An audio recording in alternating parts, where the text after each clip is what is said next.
experience every moment through our voice. গল্পে খুঁজে পাবে ভালোবাসার স্পর্শ। অন্যরা সকলে বেগমের সিদ্ধান্তের দিকে চেয়ে থাকলেও আগুনের শিখার ন্যায় ফুঁসলে উঠল তানহা। তোবাকে তার ব্যক্তিগত সহকারী আনাবিয়ার কোলে দিয়ে কোমরের তলোয়ার খুলতে খুলতে তীরে গেল হাফসার দিকে। জার্নাব এমনিতেই রেগেছিল, এমতো অবস্থায় সে হাফসাকে ধাক্কা দিয়ে এগিয়ে দেয় তানহার তলোয়ারের সম্মুখে।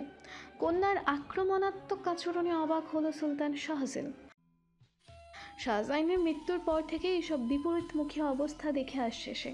তানহার শান্ত রূপ বদলে গেছে, এলিজা সকলের সাথে কঠিন আচরণ করতে শুরু করেছে, জার্নাব আজ সীমা অতিক্রম করে ফেলেছে। তানহাকে তেড়ে আসতে দেখে ঘাবড়ে গেল হাফসা। এক ছুটে বেগমের পায়ে গিয়ে পড়ল, দুহাতে পা জড়িয়ে ভিক্ষা চাইল নিজের প্রাণ। আমাকে ক্ষমা করুন সুলতানা, অর্থের লোভে অন্ধ হয়ে গিয়েছিলাম। আমি আমি কথা দিচ্ছি জীবনের বাকিটা সময় পুরোটাই আপনার চরণতলে কাটাবো আমি। দয়া করে আমার প্রাণে মারবেন না। চেঁচিয়ে উঠল তানহা। প্রাণ ভিক্ষা চাইছিস? সেই জাতিকে বিষ খাইয়ে এখন প্রাণ ভিক্ষা চাইছিস তুই? নির্লজ্জ, লোভী, জালিম! কত বিশ্বাস করেছিলাম তোকে, যে আমার ভাইয়ের কলিজার টুকরো ওষুধের দায়িত্ব দিয়েছিলাম তোর উপর, আর তুই সেই কলিজায় বিষের মিশ্রণ ঢেলে দিলি। আজ তোকে হত্যা করে নিজের হাত রক্তে রঞ্জিত করব আমি। বেগমের পায়ে পড়ে থাকা হাফসা আরও গুটিয়ে গেল বেগমের কাছে। সুচতুর হাফসা জানে প্রাণ ভিক্ষা পেলে সে এখানেই পাবে। যতই কঠিন হোক বেগমের আচরণ, তবুও তার প্রতি মায়া দয়া এই একজনের শরীরেই আছে। বেগমের কোমল হৃদয়ের ফায়দা উঠিয়ে প্রাণ বাঁচানোই তার লক্ষ্য। তানহা ছুটে এসে আঘাত করতে গেলে মাহতাব বাধা প্রদান করে। নিজের তলোয়ার দিয়ে কৌশলে তানহার তলোয়ার হাত থেকে ছুঁড়ে ফেলে। তলোয়ারের সাথে তলোয়ারের সংঘর্ষে পরিবেশ অশান্ত হয়ে ওঠে। তলোয়ার মেঝেতে পড়তে রাগান্বিত দৃষ্টিতে ঘুরে তাকালো তানহা। মাহতাবকে দেখে হতবাক স্বরে শুধায়, সৈনিক প্রধান? মস্তক নুইয়ে নিল মাহতাব, বিনয়ী কণ্ঠে বলল, ক্ষমা করবেন শেহজাদী, অপরাধীকে শাস্তি দেওয়ার অধিকার একমাত্র বেগমের। মাহতাবের আচরণে তানহার ভাঙা হৃদয় আর অবচেতন মন দুটোই ব্যথিত হলো। ফিরে তাকালো জার্নাবের প্রতিক্রিয়া দেখতে, তবে তার দৃষ্টির কোথাও সৈনিক প্রধানের অস্তিত্ব নেই, কোথাও না। রাগান্বিত কণ্ঠে ভেসে এলো জার্নাবের, কি করছো আসমাইন? বাধা দিচ্ছ কেন? তুমি কি শুনতে পাচ্ছ না কি করেছে এ রাধুনি? মরে যেতে দাও ওকে। শান্ত হও জুই, সবকিছুর সমাধান রাগ আর আক্রোশ দিয়ে হয় না। এই অপরাধের শাস্তিটা না হয় বেগমের হাতে ছেড়ে দাও। সকলের দৃষ্টিকে আবদ্ধ হলো বেগমের ওপর, যে কিনা এখনো পর্যন্ত নীরবে দাঁড়িয়েছিল কোনো প্রকার হেলথল ছাড়া। ধীরে সুস্থে আলতো হাতে হাফসাকে ছাড়িয়ে তার সামনে ঝুঁকে এলো বেগম। নরম কণ্ঠে শুধালো, কে সেই গুপ্ত শত্রু? আমতা আমতা করে কেঁদে উঠল হাফসা। ক্রন্দনরত কণ্ঠে বলল, বিশ্বাস করুন সুলতানা, তাকে আমি কোনো দিন দেখিনি। শুধু তার পত্র আসতো আমার নিকট, সচক্ষে দেখার সুযোগ পাইনি কোনো দিন। বড় ধূর্ত সে ঘাতক। তুমি বোধহয় ভুলে যাচ্ছ হাফসা, যে তোমার পত্রের একটা অংশে বড় বড় অক্ষরে তুমি লিখেছ, আপনার পরিচয় রাজ পরিবারের সকলের নিকট প্রকাশ করে দিতে বাধ্য হব আমি। আমি ওটা শুধু সেই ঘাতককে ভয় দেখাতে লিখেছি, বাস্তবে তাকে আমি কখনোই দেখিনি। যোগাযোগ কিভাবে হতো? আবারও প্রশ্ন করল বেগম। গভীর রজনীতে সকলে যখন ঘুমে নিমজ্জিত থাকতো, সে সময় রন্ধনশালা অন্ধকার করে রাখা হতো। এই সুযোগটাই ব্যবহার করেছে সে। জানালার ওপাশ থেকে পত্র রেখে দিত আমার জামা কাপড়ের থলের মধ্যে। আমিও নিজের উত্তর লিখে পত্রটা আবার ওইখানে রাখতাম। সেখান থেকে অন্ধকারে নিয়ে যেত সে। প্রতিবার এভাবেই পত্র আদান প্রদান হতো আমাদের। আমি শুধু হাতে গোনা কয়েকবার তার ছায়া দেখেছি, মুখ দেখতে পারিনি। অযথায় মিথ্যে বলে অর্থ নিতাম যে তাকে দেখে ফেলেছি আমি। কাপা কণ্ঠ হাফসার। আবারও এগিয়ে এলো জার্নাব। মুখভঙ্গি শান্ত অথচ ক্ষুব্ধ কণ্ঠে বলে উঠল, দেখনি? তার মুখ দেখনি? সত্যি দেখনি? ছল করে অর্থ নিয়েছ এতদিন, যার জন্য কাজ করেছ তাকেও ধোকা দিয়েছ। ভয়ঙ্কর ঘাতকের সাথে বিশ্বাসঘাতকতা করতে কলিজা কাঁপেনি তোমার? অর্থলোভী নারী! তুমি কি থামবে জয়ী? তোমাকে স্বভাবসুলভ সরল আচরণ পরিবর্তন হয়ে যাচ্ছে এই মহলের দ্বন্দ্বের মাঝে পড়ে। মৃদুস্বরে ধমকে উঠল মাহতাব। আচমকা ধমকে সামান্য কেঁপে উঠল জার্নাব। মাহতাবের দিকে একবার অভিমানী দৃষ্টি নিক্ষেপ করে পিছিয়ে গেল সে। এই মহল আর রাজ পরিবারের দ্বন্দ্বের কারণে সে তার কত মূল্যবান জিনিস হারিয়ে ফেলেছে চিরজীবনের জন্য। তা কি জানে না আজমাইন? পার্শ্ব সাম্রাজ্যের সাথে নদী নিয়ে দ্বন্দ্বের কথা কি ভুলে গেছে? এই সাম্রাজ্যের দ্বন্দ্বই তো ছিনিয়ে নিয়েছে তার শাহাদকে, যাকে সে প্রাণের চেয়েও বেশি ভালোবেসেছিল। রামান সাম্রাজ্য তাকে বিধবার তকমা দিয়েছে। কি দোষ ছিল তার শাহাদের? এই সাম্রাজ্যের সৈনিক হওয়াটাই তার জন্য কাল হয়ে দাঁড়িয়েছিল। কেউ কি বাঁচাতে পারতো না তার শাহাদকে? কেউ বাঁচায়নি, কেউ না। হঠাৎ সকলের অগোচরে ক্ষোভের জন্ম নিল যেন মায়াবী ওই দৃষ্টিতে। তানহা এখনও রাগে গজগজ করছে, কিন্তু কিছু বলতে পারছে না। বেগম পুনরায় শীতল কণ্ঠে শুধালো, তার মানে কখনো দেখনি তুমি সেই গুপ্ত শত্রুকে? না সুলতানা, দয়া করে বিশ্বাস করুন আমার কথা। শত্রুর দেয়া সেই পত্রগুলো কোথায় এখন? ওগুলো তো পুড়িয়ে দিয়েছি আমি। শান্ত ভঙ্গিতেই উঠে দাঁড়ালো বেগম। কোমরের বন্ধনী থেকে তলোয়ার বের করতে করতে আফসোসের কণ্ঠে আওড়ায়, তাহলে তো আর তোমাকে আর কিভাবে বাঁচিয়ে রাখি বলো? কোনো লাভ তো নেই এতে। শত্রুকে পেলে তাও ভেবে দেখতাম প্রাণ ভিক্ষা দেয়া যায় কিনা। না না, আমাকে মারবেন না, আমি বলছি আমার কাছে শেষের পত্রটা এখনো আছে, লুকিয়ে রেখেছি তাকে ভয়ে দেখিয়ে অর্থ হাতানোর লোভে। তাচ্ছিল্য হাসলো বেগম, বলল, পত্র এনে দিতে নতুন করে বলা লাগবে নাকি তোমাকে? অবুঝ অপরাধী পছন্দ নয় আমার। আফসা উপলব্ধি করতে পারলো তার মায়া কান্নায় কাজ হবে না আজ। বেগম তাকে ছাড়বে না। একটা শেষ সুযোগের আশায় ছল চাতুরির আশ্রয় নিল সে। বলে উঠল, দিতে পারি, তবে আমার একটা শর্ত আছে। শর্ত শোনার সময় নেই আমার। জানাজা মোবারক হাফসা। তলোয়ার হাতে দু কদম এগিয়ে এলো বেগম। তড়িঘড়ি করে চিৎকার করে উঠল হাফসা, আমি শুধু আর একটা দিন বাঁচতে চাই, প্রাণ ভিক্ষা চাইছি না, শুধু একটা দিন চাইছি। আমিও এই সাম্রাজ্যের প্রজা, আমারও মৃত্যুর পূর্বে শেষ ইচ্ছা পূরণ করার দায়িত্ব রাজ পরিবারের। আমাকে হত্যা করলে ওই পত্র কেউ কখনোই পাবে না, এমন স্থানে লুকিয়ে রেখেছি আমি। কথা বলে উঠল সুলতান শাহজিল। পত্রখানা জরুরি সেই শত্রুকে খুঁজে বের করতে। হাতের লেখা থেকে আমরা তাকে চিহ্নিত করতে পারি। একটা দিনেরই তো ব্যাপার। ওকে এখনই হত্যা করাটা আবশ্যক নয়, বরং শত্রুর পরিচয় উন্মোচন করাটাই আবশ্যক। অগত্যা মেনে নেওয়া হলো হাফসার শর্ত। হাফসার ভাষ্য অনুযায়ী রন্ধনশালায় ব্যবহৃত কাঠের তৈরি পাত্র ভেঙে বের করে আনা হলো একখানা পত্র, যেখানে গোটা গোটা অক্ষরে লেখা রয়েছে, আমার প্রতিশোধ সম্পন্ন হয়েছে। সুলতান শাহজাহানের মৃত্যুর মধ্য দিয়ে আমার অপরাধ জীবনের সমাপ্তি ঘটেছে। আমি চাই না আমার হয়ে তুমি আর কোনো অপরাধ সংঘটিত করো।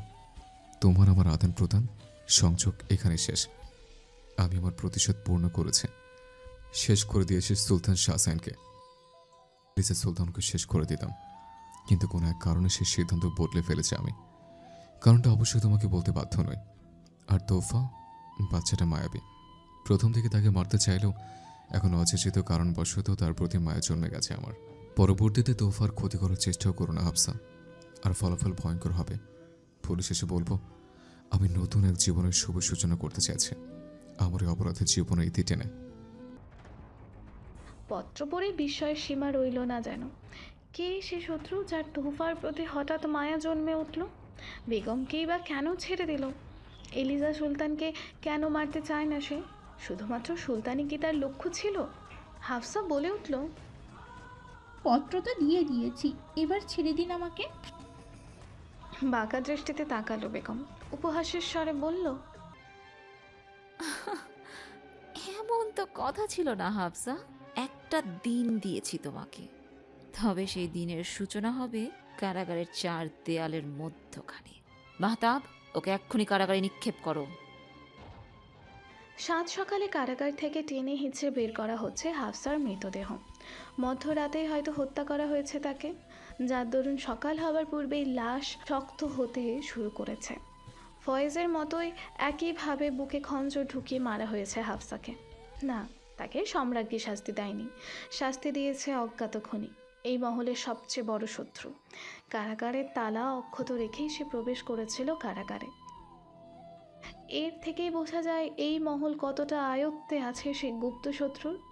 ভোরের আলো ফুটতেই মেঝেতে পড়েছিল হাফসার মৃতদেহ আর একখানা রক্ত মাখা পত্র। পত্রের এক পাশ রক্তে ভিজে জপজপ করছে। একজন সৈনিক পত্রখানা তুলে এনে বেগমের হাতে দেয়। প্রথমে আমি সম্মানিত সম্রাজ্ঞীর নিকট দুঃখ প্রকাশ করছি নিজের অঙ্গীকার ভেঙে পুনরে হত্যাকাণ্ড চালানোর জন্য, কিন্তু আমি বা কি করতাম? এ রাধুনের এত বড় সাহস, সে কিনা আমাকে ধোঁকা দেয়, আমাকে মিথ্যে বলে আমার থেকে দিনের পর দিন অর্থ হাতিয়ে নিয়েছে। বড়ই লোভী ছিল এই নারী। সে অর্থে আরামায়েশ করার সুযোগ যদি বেচারি পায়নি, তবু বড্ড সরল মৃত্যু দিয়েছে আমি তাকে, শান্তির ঘুম পাড়িয়ে দিয়েছে। আমার জানা মতে ওকে একটা দিন পর এমনিতেই ফাঁসি দেওয়া হতো, অথবা কর্তন করা হতো ধোঁকায় ভরা মাথাটা। কিন্তু কি জানো তোমরা, ওকে নিজ হাতে না মারতে পারলে নিজেকে অনেক তুচ্ছ মনে হচ্ছিল।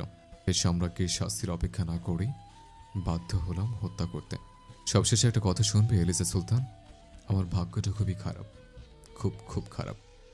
এত বড় দুনিয়ায় আমার একটা প্রিয়জন নেই, অভাগা আমি। পত্র পড়া শেষ করে গভীর দীর্ঘশ্বাস ফেলল বেগম। ডেকে উঠল উচ্চস্বরে, মাহতাব। সাথে সাথে সাড়া দিল মাহতাব। বলুন সুলতানা।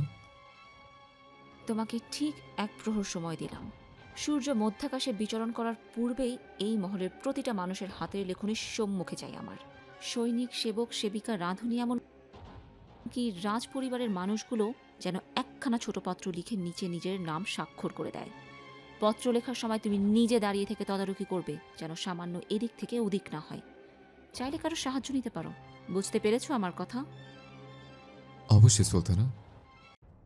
ধীর পায়ে কারাগার থেকে চলে গেল বেগম।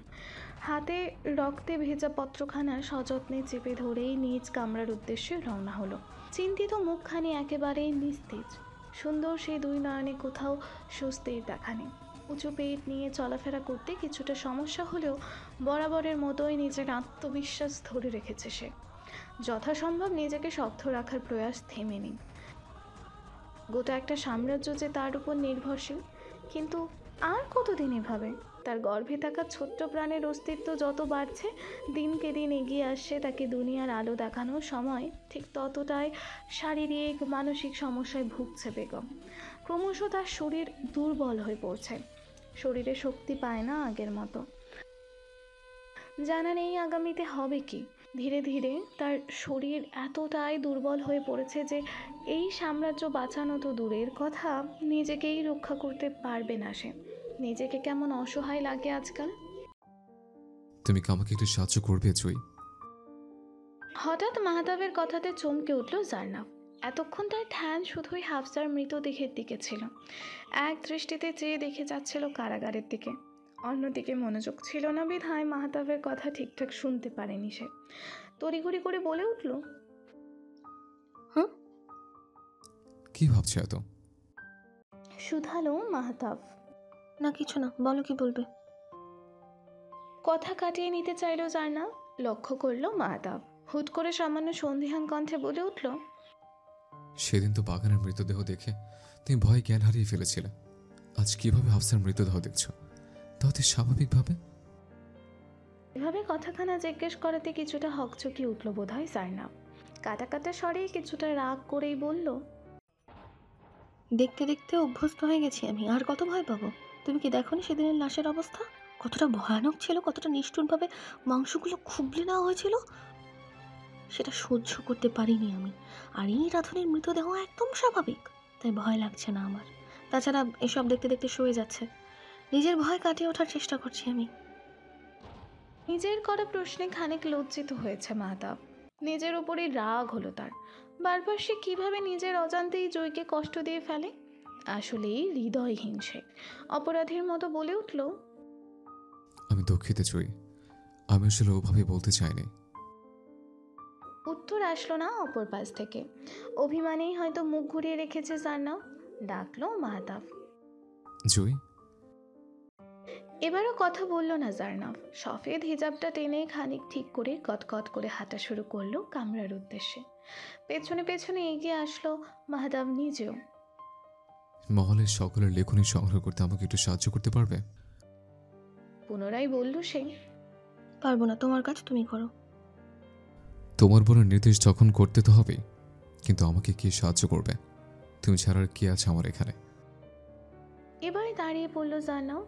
এক নজর কটমটে চাহনি নিক্ষেপ করলো মাহতাবের দিকে। নারাজ স্বরে আওড়ালো, ঠিক আছে ঠিক আছে, আর বলতে হবে না সৈনিক প্রধান, চলুন সাহায্য করছি, কিন্তু খবরদার আমার সাথে বেশি কথা বলার চেষ্টা করবেন না। আপনি রাজি? তার বলতে প্রয়োজন ছাড়া একটা কথা বলবো না, কথা দিলাম। নিজের কাজ নিয়ে আমি খুবই গুরুতর, সেখানে কোনো আবেগ নেই। কথা বলতে বলতে এগিয়ে গেল তারা। এত বড় মহলের সবার লেখনী সংগ্রহ করা তো চারটিখানি কথা নয়। কারাগারের সম্মুখে দাঁড়িয়েই তাদের চলে যাওয়া দেখে গেল তানহা। হাফসার মৃতদেহের দিকে চেয়ে তার চেহারাতে যে অজানা খুশি খেলা করছিল, দৃষ্টিতে যে হিংস্রতা ফুটে উঠেছিল, মুহূর্তেই তা নিভে গেল। আবেগ নিয়ন্ত্রণ করে নিয়েছে সে অনেক আগে। সে একজন শেহজাদে, তার সাথে সামান্য এক সৈনিক প্রধান কখনোই যায় না। অহংকার নয়, এ যেন মনের সান্ত্বনা।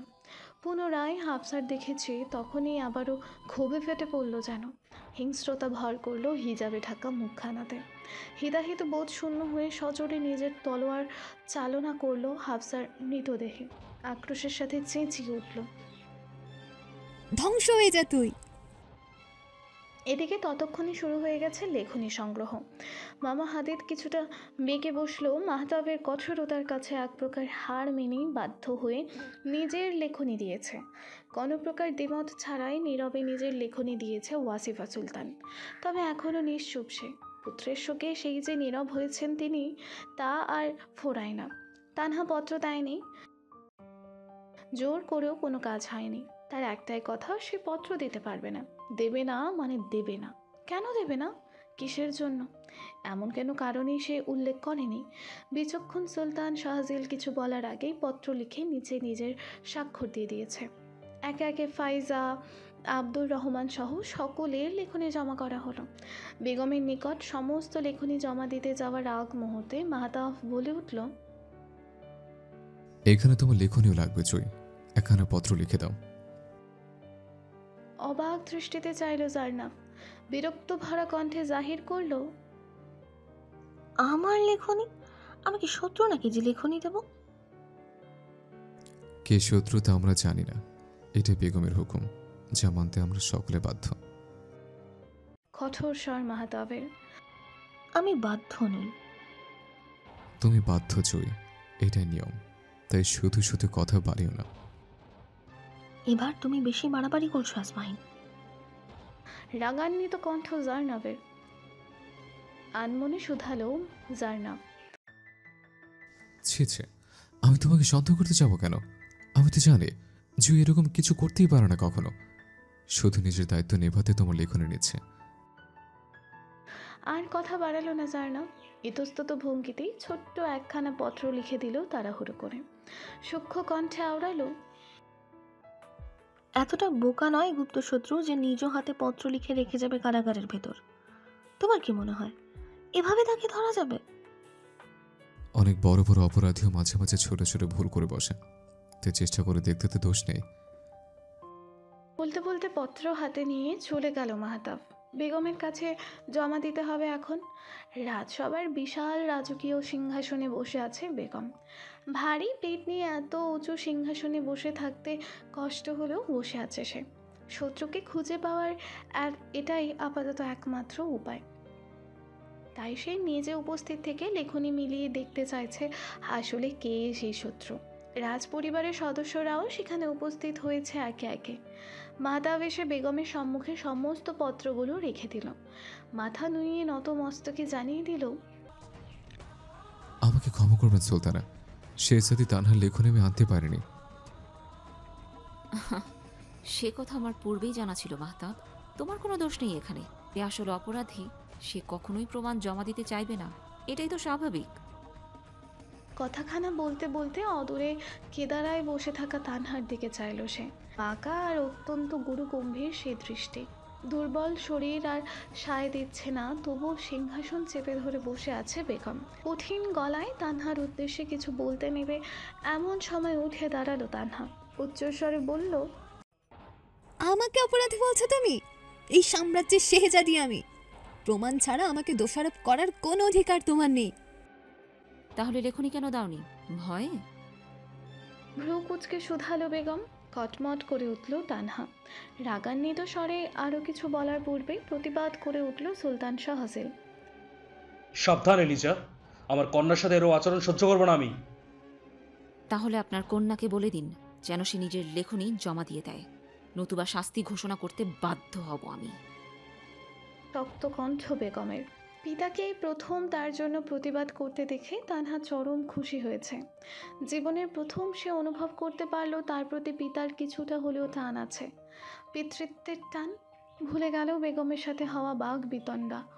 সে সময় মামা হাদিদ কিছু বলতে নিতেই কঠিন দৃষ্টি নিক্ষেপ করল বেগম। সাবধান করে বলল, সম্রাজ্ঞীর মুখে মুখে কথা বলার অধিকার সকলের নেই। কারাগারে দিন কাটাতে না চাইলে ভদ্রলোকের মতোই বসে থাকুন মামা। তানহা, লেখনী দিয়ে দাও। শেহজাদির একটা দায়িত্ব থাকে শত্রুকে খুঁজে পেতে সাহায্য করবার। উত্তেজিত পরিস্থিতি কিছুটা শান্ত হলো সুলতান শাহজিলের কথাতে। পিতার কথাতে কিছুটা সময় নিয়ে ভাবল তানহা। অতঃপর চুপচাপ একখানা পত্র লিখে দিল। বেগমের সম্মুখে দাঁড়িয়ে মাহতাব নিজেও একখানা পত্র লিখল। অতঃপর বেগমের দিকে এগিয়ে দিয়ে বলল, এটা আমার লেখনী, মাফ করবেন, আগে দিইনি, কারণ আমি সকলের সম্মুখে লিখতে চাইছিলাম। বেগম একে একে সকলের লেখনী পর্যবেক্ষণ করে শত্রুর লেখা পত্রের সাথে মিলিয়ে দেখছে। দুর্ভাগ্যবশত কারোর লেখনী ঠিক শত্রুর লেখনীর সাথে মিলছে না।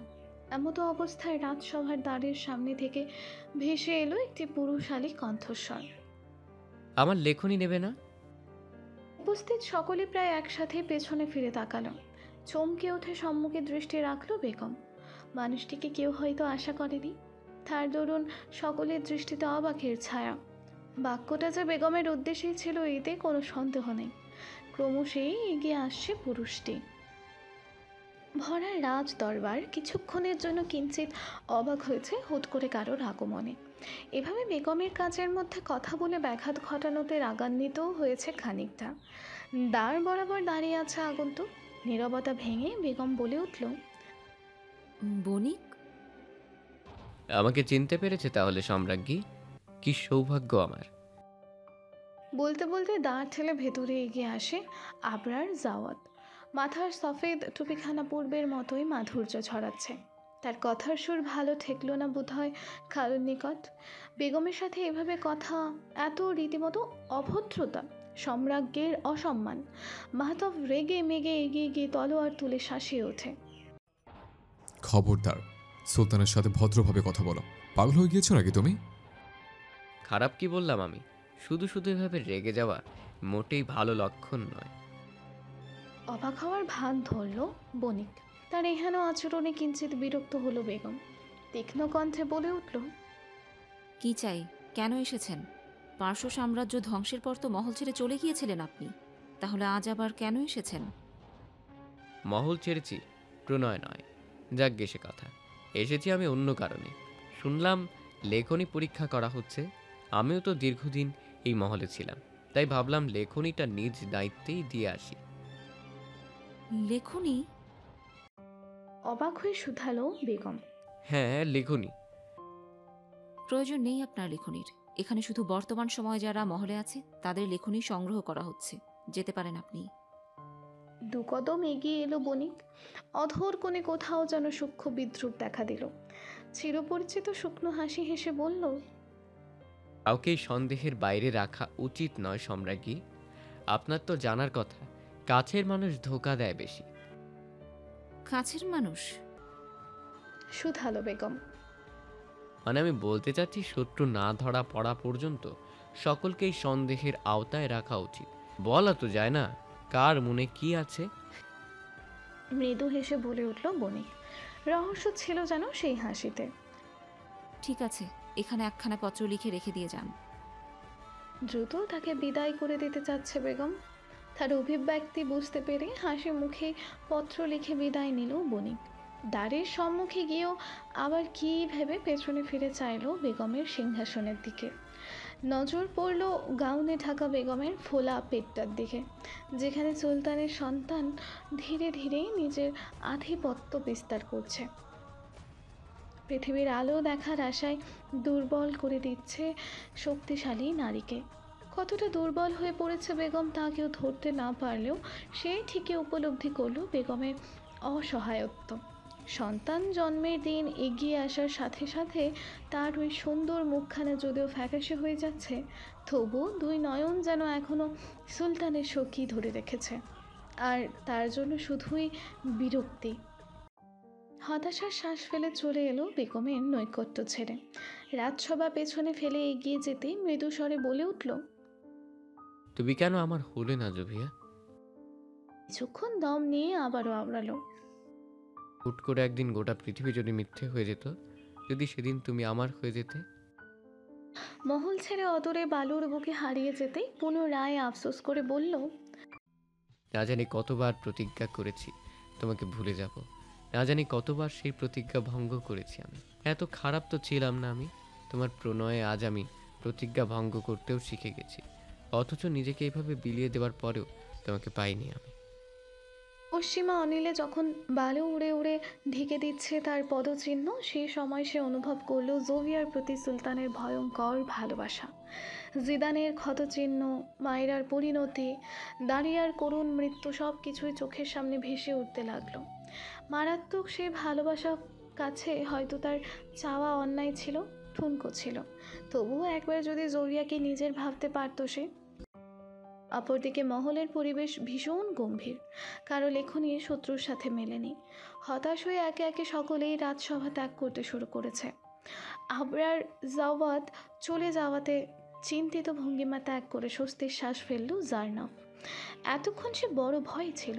যদিও জোভিয়া নিজের রাগের ওপর কাবু করতে শিখেছে, তবু চিন্তায় পড়ে গিয়েছিল সে। চোখ কুচকে দ্বারের দিকে চেয়ে কিঞ্চিত রাগান্বিত স্বরে আওড়ালো, এই বণিকটাকে ভালো ভেবেছিলাম, কিন্তু এখন দেখছি লোকটার মাথায় কোনো সমস্যা আছে। সব জানার পরেও এগুলো কোন ধরনের ব্যবহার? পুরুষ মানুষ কেন এতই তোর হয়? তাকে একা বিড়বিড়িয়ে কথা বলতে দেখে ভ্রু কুচকালো মাতা। পরক্ষণে চোখ বড় বড় করে বলে উঠল, আবারও জেনে ভর করেছে। ধীর কণ্ঠে বললেও কথাখানা শুনতে পেল জারনাব। কটমট করে চাইলো মাহতাবের দিকে, ঝাঁঝালো স্বরে শুধালো, কি বলে তুমি? যচ্ছিন। কাটা কাটা স্বর মাহতাবের। কি? আমাকে জিন বলছো? কই না তো। সরাসরি অস্বীকার করলো মাহতাব। আমি শুনেছি তুমি আমাকে জিন বলেছ। আজ তোমার একদিন কি আমার 7 দিন। ফিরে আসতে লাগলো জারনাব। সে যেন কিছুক্ষণের জন্য ভুলেই গেল সমস্ত ঝঞ্ঝাট। 7 দিন নয় বোকা মেয়ে, একদিন হবে। ভুল ধরিয়ে দেওয়ার নিদারুণ চেষ্টা চালালো মাহতাব। আবার বোকা বলছো? চমকে উঠে পিছিয়ে গেল মাহতাব। এতক্ষণে সে উপলব্ধি করলো জিনে ভর করেনি, বরং জুইয়ের অন্তরে বসবাস করা ভয়ানক জিনটা জেগে উঠেছে তার রক্ত চুষে খেতে। ছোটবেলায় সে যখন জুইকে অযথায় রাগিয়ে দিতে তার লাগানো গাছপালার উপড়ে ফেলতো, তখন জুই এভাবেই তার দিকে তেড়ে আসতো। সে সময় তার ভেতরের জিনটা জেগে উঠত। অতীতের কথা ভাবতেই শক্তিশালী বীর পরিমরি করে দৌড় লাগালো দ্বারের দিকে। একজন সৈনিক প্রধান হওয়ার দরুন যদিও তার এই বাচ্চামো আচরণ শোভা পায় না, তবুও সে ভুলে যাচ্ছে সমস্ত নিয়ম। পেছনে ছুটে আসছে জারনাব। হঠাৎ কারো অযাচিত কণ্ঠে বহুদিন পর দেখা পাওয়া আনন্দটুকু হাওয়ায় উবে যায় জারনাবের। সেই সাথে থমকে দাঁড়ায় মাহতাব নিজেও। ছি ছি, বিধবাদের এত রং তামাশা করতে নেই, পাপ লাগবে। দ্বারের সম্মুখে দাঁড়িয়ে উক্তিটি জারনাবের উদ্দেশ্যে বলল মাজেদা বানু। তার সাথে ফায়জা সহ আরও কিছু সেবিকা আছে। তারা হয়তো পরিষ্কার পরিচ্ছন্নের কাজে এসেছে। তবে মাজেদা বানুর এমন কথাতে হুঁশ ফিরল জার্নাবের। শক্ত হওয়া তুষারের টুকরোর মতোই নির্বাক নয়নে দাঁড়িয়ে রইল সে। কানে আবারও বেজে উঠল মাজেদা বানুর তীরের ফলার ন্যায় তিক্ত কথাখানা।